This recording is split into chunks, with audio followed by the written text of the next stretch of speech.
When the body of Mary Ann Nichols was discovered in Bucks Row on August the 31st, 1888, little did those discovering her realise that this was history in the making. A defining moment for the relatively newly established police force, and just victim number one in a terror that would grip the East End throughout the autumn of 1888. Mary's death was akin to the first two victims who had been taken in the earlier part of the year, but something was different, and the violence that had befallen her was not like anything the police had encountered before. Under-resourced and definitely underprepared, the relatively newly established detective unit set to work to try and work out what was going on, but they would soon have their work cut out for them as the number of victims kept rising, as did the number of suspects, creating a multitude of loose ends and unravelled threads which created enough of a distraction for the real perpetrator to get away.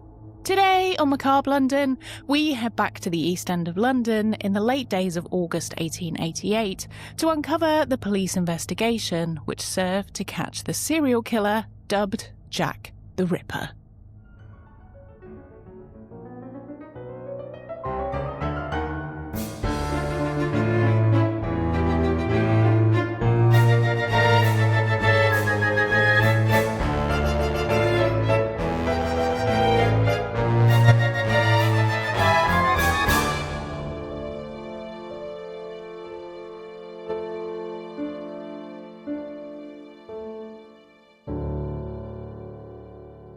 Welcome back to the next episode of my Crime and Punishment in London series. I'm Nikki Drees, your host with a silent G, and in the last episode we investigated the brutal murder of Mary Ann Nichols, discovered in Bucks Row on August the 31st, 1888. Her death sent a shockwave through the East End of London, but as the leaves were just starting to turn and the temperature began to drop, welcoming September, the true horror of what was truly lurking on the streets became undeniable. There was a violent and dangerous murderer who was haunting the poorest residents, and they had no escape. The police force, who were already under immense pressure to solve the case, were already buckling under the scrutiny. And things were only going to get worse from here on out, and ultimately would, for better or worse, change the face of police investigations for decades to come. Now, if you're new here and this is your first time listening to or watching Macabre London, then make sure you pick up with the first few episodes in this Crime and Punishment series so you're up to speed. Even though I do make it so you can pick up with any episode as a standalone piece, but you'll get way more out of it if you know the timeline up to this point. But if you've been here for the duration, welcome back and let's dive straight back in. If you want to get more of the show, I'd love for you to join me and the rest of the Ghoul Gang on patreon.com/Macabre London to be part of the exclusive club. It really is the best way to support the show and to keep it going in return for extra bonus content such as my spooky bedtime stories. I'm currently reading The War of the Worlds over there. The latest episode has just gone out and I've started a new segment, a show after the show called Pod Mortem, where I discuss my own thoughts and theories and all the behind the scenes investigating that ends up on the cutting room floor, but is still juicy enough to add a bit more to the case. So if that sounds like something you'd like, head on over and I'll see you there. But now it's time to dust off your comfiest walking boots because we're about to go back out on the beat and pick up with the next part of Crime and Punishment in the capital city.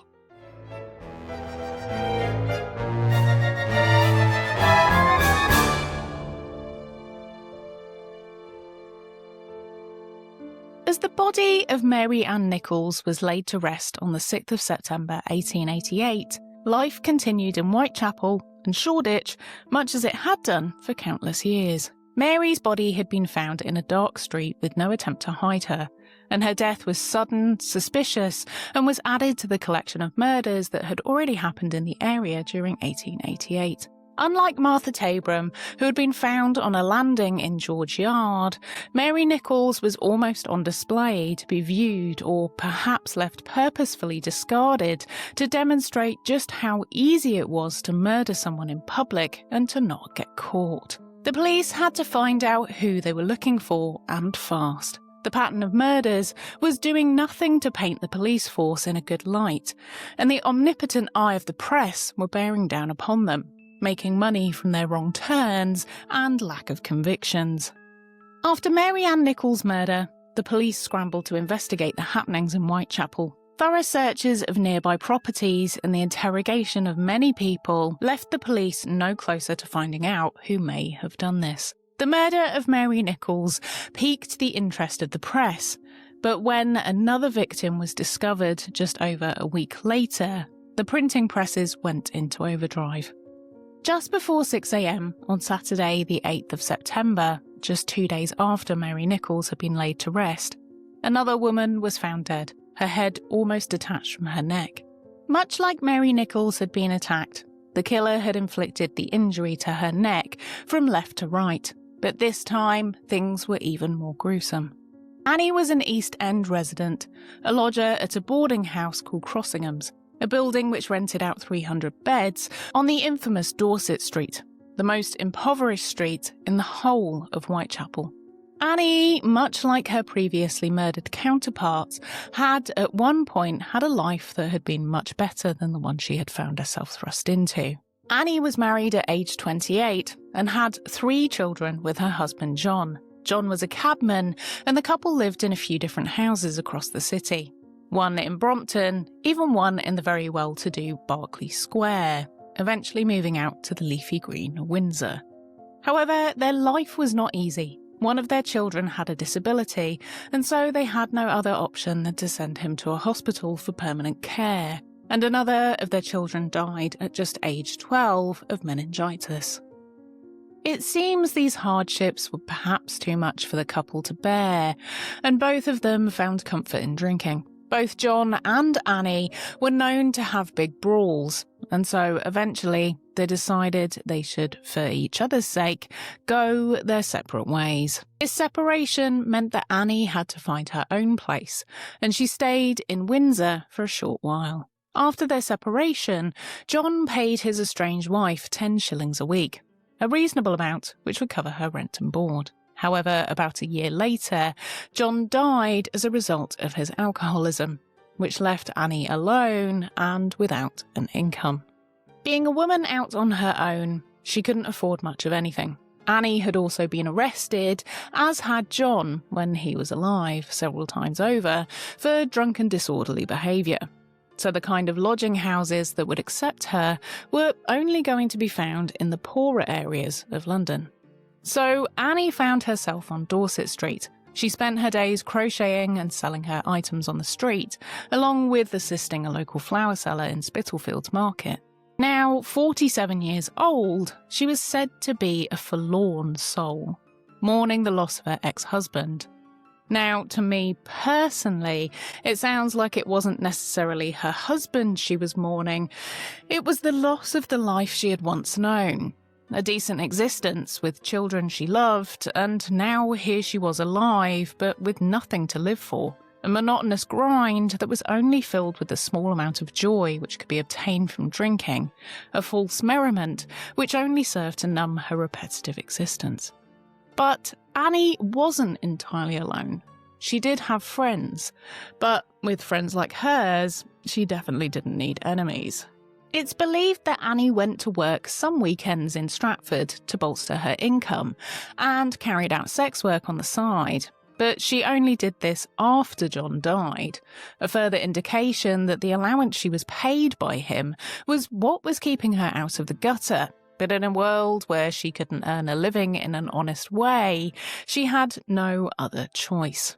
Annie was not a regular working girl, and only did a bit here and there to top up the money she needed. She may well have also just provided some companionship to some of her regular clients. Annie had a regular who would visit her in Dorset Street, a man by the name of Edward Stanley. He was nicknamed the Pensioner by her fellow lodgers and was known to be quite jealous of her other clients, asking her lodging keeper to not allow any other men in to visit her.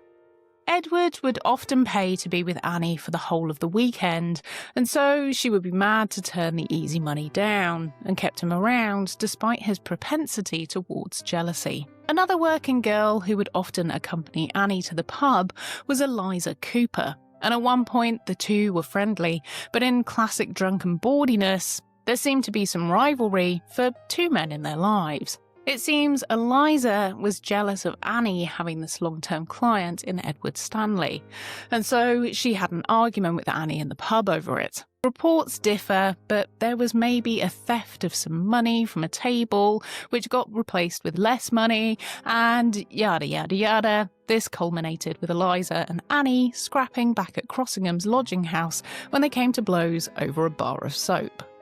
This altercation resulted in Annie having a large bruise on her chest and a black eye, something she would later go and get some tablets for, as she said she didn't feel well after the incident for about a week. Perhaps to try and soothe herself, Annie had been turning to more drink and had managed to not earn enough for her bed, so she was told by the lodging owner that she couldn't keep her bed unless she paid up. So she was turfed out into the night with nowhere to go. Now, when there was a known violent killer out roaming the streets, you have to wonder about the regard for the welfare of their lodgers.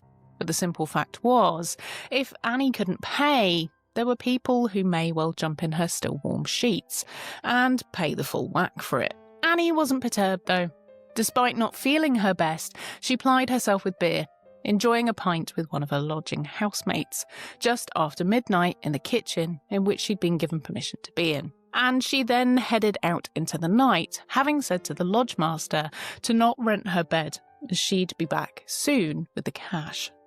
Annie was seen by a few people in the early hours of the morning on Saturday the 18th of September. She returned to her lodging house after buying a jacket potato and then went off out into the night just after 1:30 a.m. The next anyone would see of Annie was at just before 5:30 a.m. A woman named Elizabeth Long was entering her lodging house at 29 Hanbury Street and made her way past two people in discussion, one woman and one man. Liz overheard the man ask Annie, "Will you?" And Annie replied, "Yes."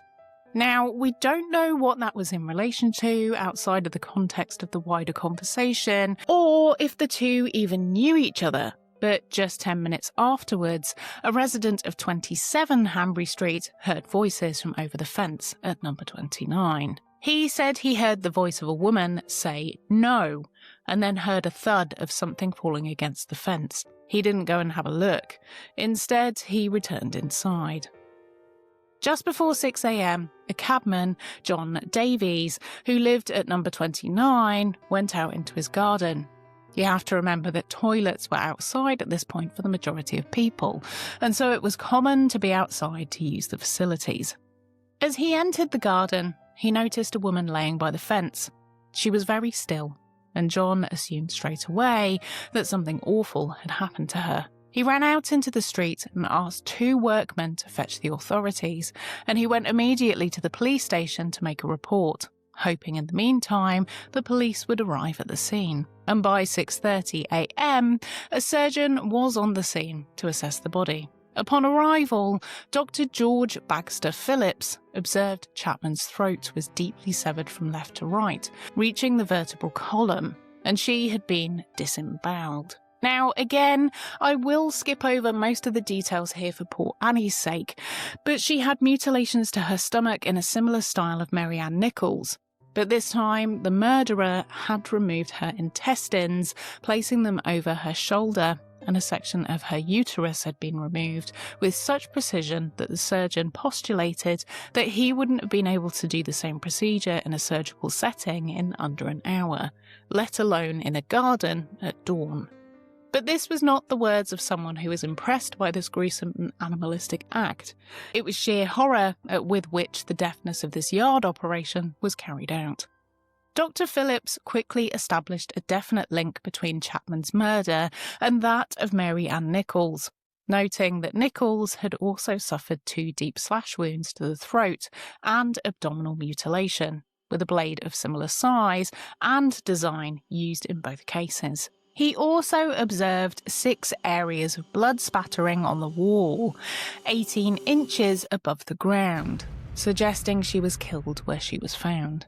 Phillips believed Chapman might have been asphyxiated with a handkerchief around her neck before her throat was cut, something which he ascertained as she had a swollen face and protruding tongue when found. At the inquest into Chapman's death, which began on September the 10th at the Working Lads Institute, the same place Polly Nichols had her inquest, witnesses shed further light on her last hours in the East End. The jury were put together and went to see Annie's body at the mortuary before heading to the institute. Much like they had done in Polly's case, officers went door to door, handed out pamphlets, and asked anyone who may have information about Annie's whereabouts on the evening to come forward.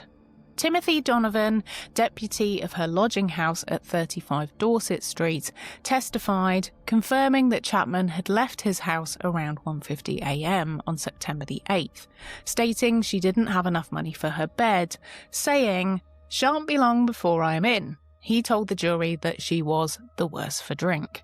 Crucially, Mrs. Elizabeth Long testified to seeing Chapman talking with a man at 5:30 a.m. just beyond the backyard of 29 Hanbury Street. She described the man as over 40, slightly taller than Chapman, with dark hair, and a shabby, genteel foreign appearance. Long confirmed she overheard him ask, "Will you?" to which Chapman replied, "Yes." This made Mrs. Long likely the last person to see Chapman alive with her murderer, as Annie was found dead just under 30 minutes later. And it may well be that Liz was the only person to ever see the killer. Items recovered near Chapman's body included 2 pills for a lung condition, a torn envelope with the Royal Sussex Regiment crest, and a London postmark of August the 28th, 1888, a piece of muslin and a comb. A leather apron was also found, partially submerged in water near a tap. This apron belonged to John Richardson, a resident who was investigated thoroughly by the police but eliminated as a suspect, as it was found the apron had been left in the yard by his mother after she'd cleaned it. But this leather apron immediately highlighted another man who had once lived in the area, who had been arrested for a series of crimes in Whitechapel, who was given the name Leather Apron. But more on that in a minute. Police also unsuccessfully searched pawnbrokers for 2 brass rings Chapman was known to wear, and which were missing from her hands on the morning she was found. There were also scrape marks on her fingers, suggesting her murderer might have taken them as a morbid keepsake. Now, cast your mind back to Annie's long-term customer / sort of partner, Edward Stanley. In amongst her belongings, Annie had an envelope with the regimental crest upon it. He was briefly a suspect due to his retired military status, but his alibis for both Nichols and Chapman's murders were quickly confirmed, and so he was released. The intense police investigation following Chapman's murder, overseen by Chief Inspector Donald Swanson from Scotland Yard, involved immediate and searching inquiry at lodging houses for anyone with blood on their clothes, something which would have been a very common occurrence in the land of abattoirs, butcheries and tanneries. Several other individuals were detained, including William Henry Pigott, a ship's cook with a hand injury, and Jacob Isenschmid, a Swiss butcher with a large ginger moustache who matched an eyewitness description of a blood-stained man. Charles Ludwig, a German hairdresser, was also arrested after attempting to stab a young man and having been wanted for trying to slash a woman's throat. All were eventually released, with Isenschmid and Ludwig cleared after further murders occurred while they were in custody. But it seemed the police were clutching at straws and flailing wildly, arresting anyone that they could in the hopes of seeming competent. But it was clear to everyone the investigation was not going well. So this meant the public turned to the press for news, which only served to muddy the waters. The press fueled local rumours when they particularly focused on a mysterious figure known as Leather Apron.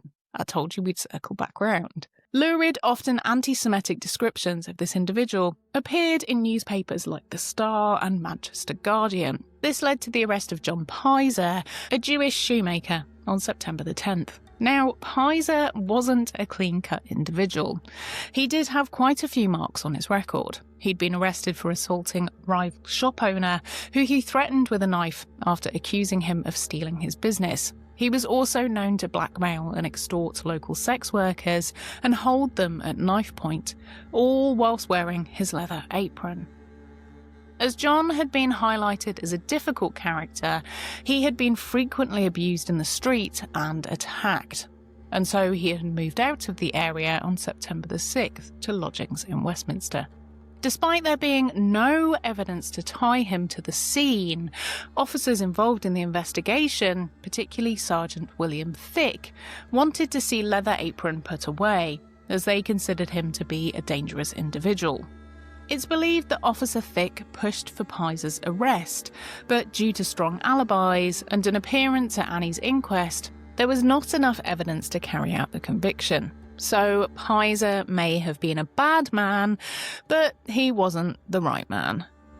After Piser had been named as the murderer by a couple of different newspapers and independent witnesses, Piser carried out what was the first compensation gained against a newspaper for slander, and managed overall to claim around £10,000 in today's money for the subsequent damages he suffered. The pursuit of Piser was a real red herring and diverted significant police time, and it became increasingly clear that with every day that passed, the police were failing, and the streets were still dangerous to be on.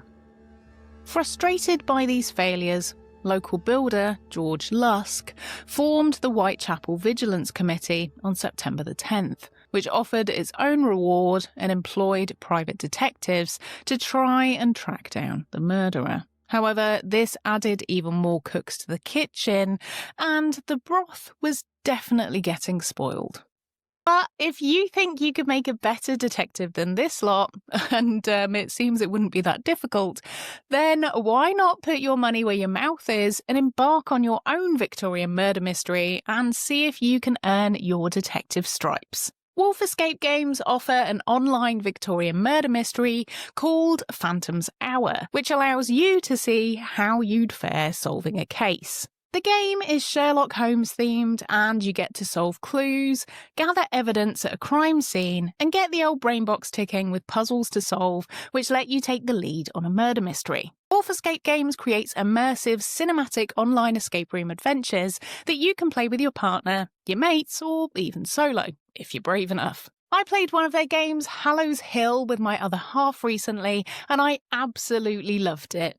The story unfolds in a haunted house with a tragic past, and as you solve the puzzles, the mystery begins to unfold in a way that really gets under your skin and will leave you thinking about it for days, if not weeks afterwards. If you love things which are on the darker side, and let's face it, you're listening to this, so you probably do, solving cryptic clues and that rush you get when everything finally clicks together, these escape games are for you. For something entirely different, which will take you back to the warm weather we missed during summer, then you can turn up the heat in Miami Bay, which is set in 1980s Florida. You'll go undercover, fly planes, and play high-stakes poker to crack the case. Also, these games are so reasonably priced and well worth it.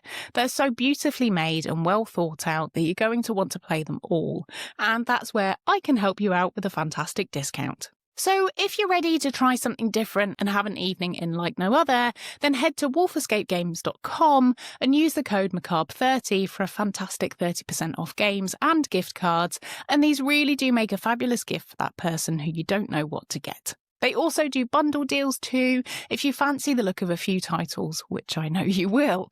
I can't stress just how addictive and fun these games are, and once you've played one, you're going to want more. That's wolfescapegames.com, link in the show notes, and let me know what you think when you've played one. You're going to have a blast. With the killer no doubt thriving off the extreme panic they'd created, they continued to strike. Their crimes escalated dramatically on Sunday the 30th of September 1888, when 2 women were found dead, both having been murdered within an hour of each other. This frenzy would later become known as the double event, and it did nothing to calm anyone's fears. And it seemed now that this remorseless killer was playing games with the press and the police, revelling in what they could get away with. The first victim to be found that evening was Elizabeth Stride, who went by the name Long Liz. Not likely in reference to her height, she was only about 5'5", but due to her surname, Stride, aka a big step. Elizabeth was born in Sweden, and it's not known why she came to London, but she found herself in the East End. Back in Sweden, Liz had been arrested a couple of times for selling herself, and in London, she continued her profession alongside other work, mainly house cleaning, which she did a fair amount of, getting jobs from word of mouth, as she seemed to be a diligent and hard worker. However, she did also like a drink and was arrested on a number of occasions for drunk and disorderly conduct. Liz had been seen on the evening roaming around Berners Street, and it seemed she was entertaining clients. She was seen with two men. One she was seen kissing in the street, and another was seen to be walking with her along the road. Just after midnight, a policeman saw Liz on Berners Street with a man who was carrying a wrapped item under his arm, of which he thought was around 18 inches long. But he didn't think anything of it, and so he left them to it. However, this lack of intervention may well have been what resulted in Liz losing her life, as just after 1 a.m, a cabman discovered Liz lying in a pool of blood in Duffield's yard. 44-year-old Liz was lying inside the gateway of 40 Berners Street. Her throat had been cut from left to right. The murder had just occurred, and significantly, her body was unmutilated, which was unlike the previous murders. However, it's believed the murderer may have been disturbed by Louis Diemschutz, who discovered the body upon entering the yard with his horse and cart, causing the man to flee.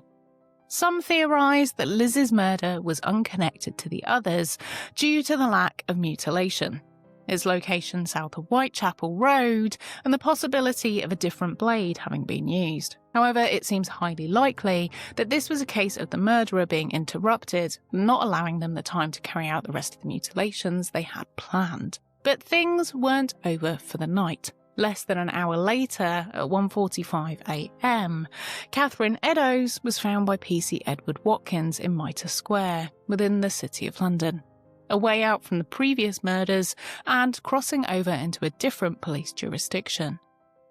Catherine was born in Wolverhampton in the Midlands and was one of 12 children. When Catherine was just a year old, the family relocated to London as her father and uncle were struggling to find work back home. The family stayed in London until sadly tragedy struck. Her mother died from tuberculosis at just 42 years old, and her father died just under 2 years later, leaving her an orphan along with her siblings at just age 15.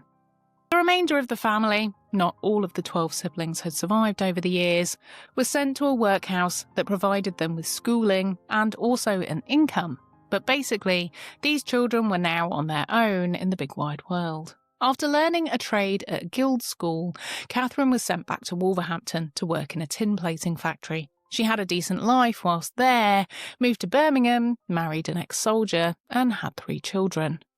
They all moved back to London a little while later, and even had a house in Chelsea, a rather well-to-do area. Fast forward a few decades, and Catherine and her husband weren't seeing eye to eye. It seems Kate, as she was now going by, had acquired a drinking habit, and was known to be a difficult character to be around when she'd been on the drop. This caused the couple to separate, leaving her husband with the remaining children, as the eldest had fled the nest, and she somehow came to find herself in the East End. Kate shacked up with a new man a little while later called John Kelly, and the two stayed together up until her murder. The pair met whilst both staying at a lodging house and would work together, spending most summers in Kent hop picking, a job they would walk to from London, spend the summers sleeping in barns with other couples, and then walk home in September.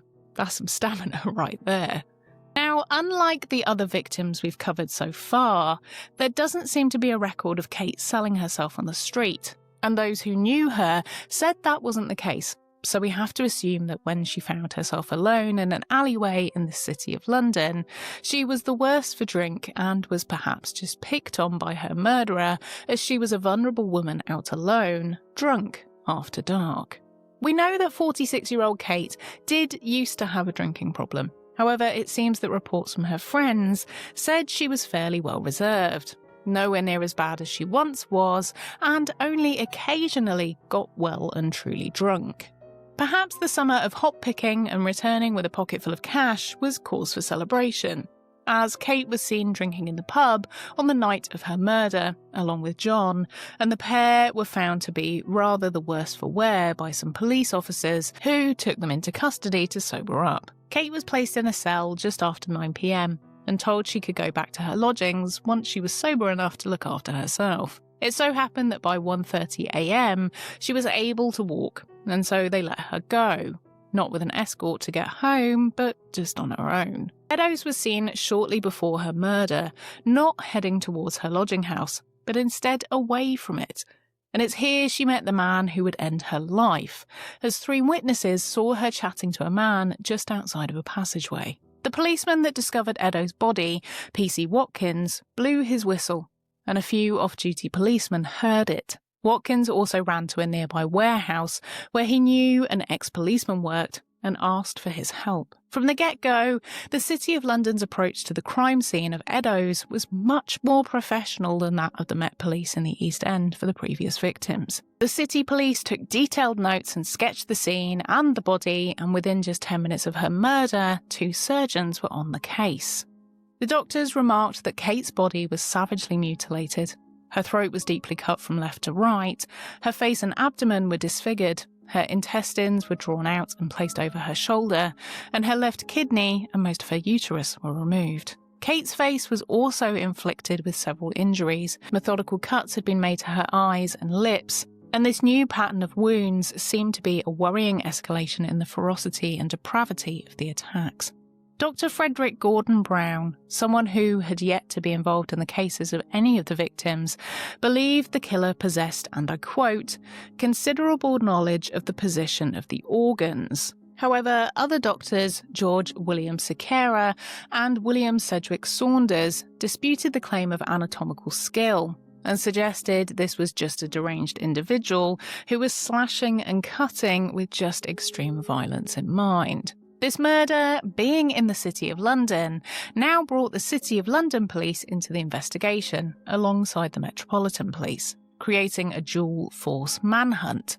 But things were not to go smoothly, and with even more cooks added to the kitchen, it seemed the killer was purposefully creating more chaos in order to avoid detection. One particular faux pas in the evidence gathering was just a few hours after Eddowes' body was found. A blood-stained fragment of Eddowes' apron was found in a stairway in Goulston Street at 3 a.m. An important find in and of itself, as this suggested the killer was heading back into the cover of the East End, and perhaps lived nearby.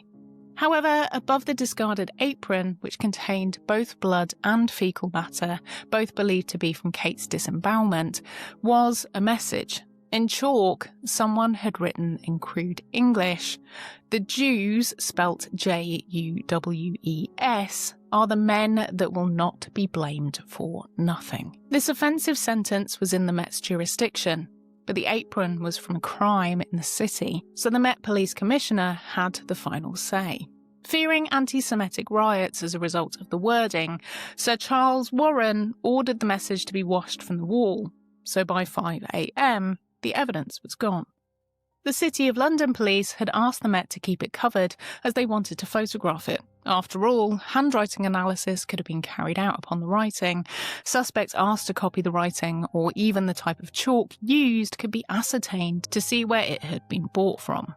Warren's decision to have the graffiti removed later sparked significant criticism in the press and contributed to the rivalry between the two police forces, and was just one of the many nails in Charles's career coffin.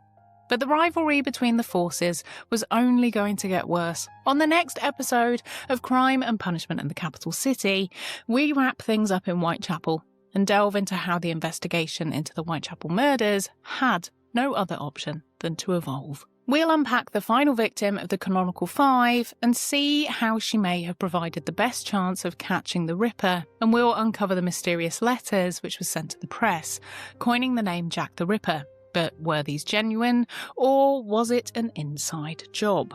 Join me next time for the final part in the Ripper case, as I'll be exploring just how the murders that shocked a nation went on to change the face of investigations forever. So, I'll see you back here next time for more.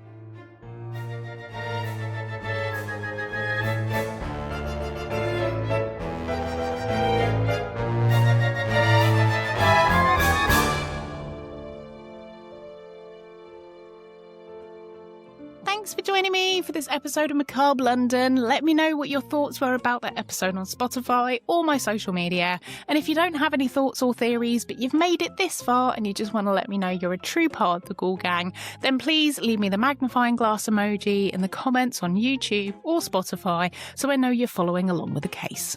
And if you want to join me for the post-episode discussion, make sure you head to Patreon for Podmortem, the new show after the show where I delve into more of my research and my theories and my thoughts on this one, and I've got quite a lot of hot takes about it, around what actually happened. So if you want to join my exclusive community on Patreon to hear my hot takes along with early and ad-free episodes, then head on over to patreon.com/Macabre London. You get to be part of the Ghoul Gang, and you get exclusive access to the whole back catalogue of content over there, including my audiobook readings. A big thanks to my amazing top-tier Patreon producers, Christina, Christoph, Heather's Leg, Lisa, Mary, Matilda, Ravel, Sally, Sam, Sarah, Terry and Veronica, and all of our other fantastic patrons. If you want your name read out in the episodes or listed in the show notes, join us on Patreon. I'd love to personally welcome you to the Ghoul Gang and have a natter about the latest episodes. Don't forget to head to wolfescapegames.com and use the code MACABRE30, that's all capital letters,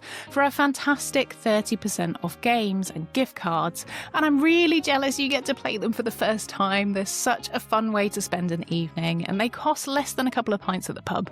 So what have you got to lose? Give it a go. Thanks for joining me for another macabre tale from the city's past. I've been Nikki Druce. Remember to stay spooky, and I'll see you ghouls next time. Don't look at how many nails I've broken.